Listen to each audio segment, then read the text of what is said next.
अध्याय 6. श्री गणेशाय नमः. सगुणावरा कृपा खरी, असता तया काय दुरी. सदैव तूच साह्य करी, भक्त राणा उपासका. हाच अनुभव येई त्यासी, जो करी संत सेवेसी. रिद्धी सिद्धी पदीच्या दासी, होऊन या राहती. आता पुढील कथा. सुरस.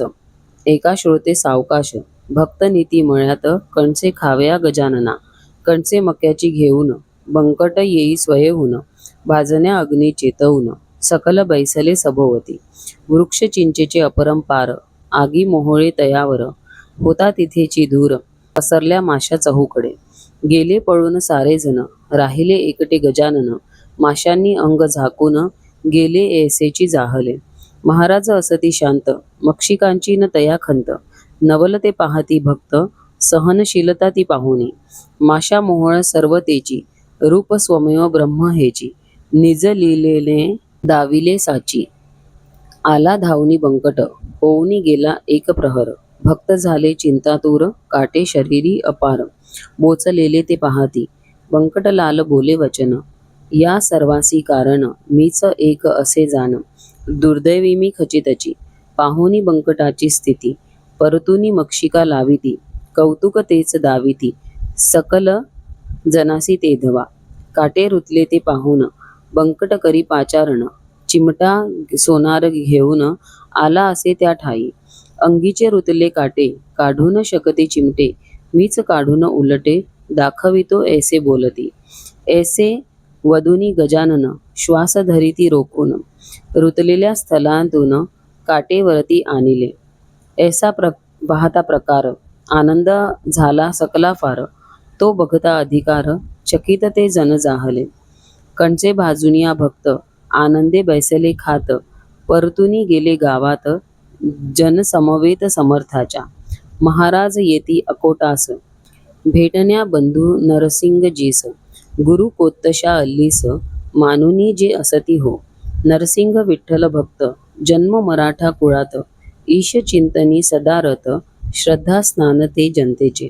घनदाट अरण्यात, वास करुणी एकांत. नरसिंग राहती नित्य, तया संत हे भेटती. आलिंगले एकमेका, बैसले आसनी एका. भावन उरला परका, हितगुज करीते जाहले.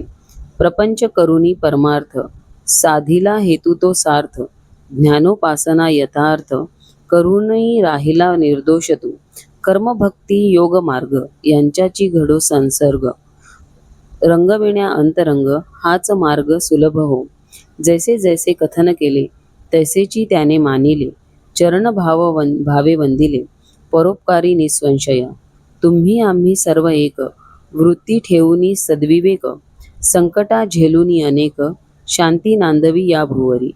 नित्य व्हावी भेटी गाठी, अपराध घालून या पोटी.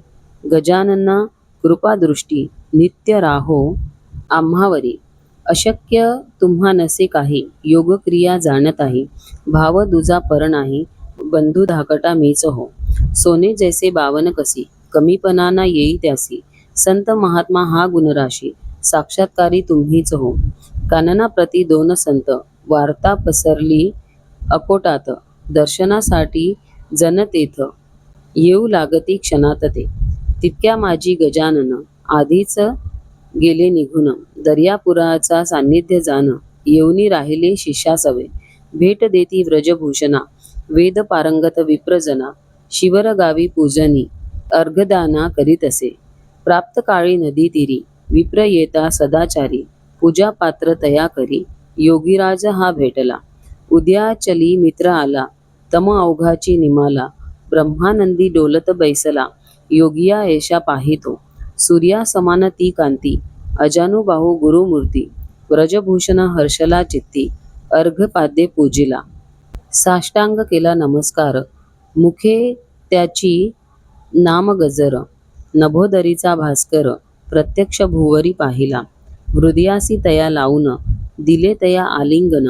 धन्यत्व पावे जीवन, आशीर्वच तया लाभला. परतुनी आले शेगावात, उत्सव मारुती मंदिरात. नाम संकीर्तन गजरात, अन्नदान करविले. तिथेची राहती गजानन, बंकटा लावी परतून. राहण्या योग्य हे स्थान, ऐसे म्हणून सांगितले. स्वामी राहती मंदिरी, शिगाव झाली पंढरी, भास्कर पाटील सेवा करी, गजानन तव कृपे. इति श्री गजानन महात्म्य षष्ठोऽध्याय समाप्त. शुभम भवतु.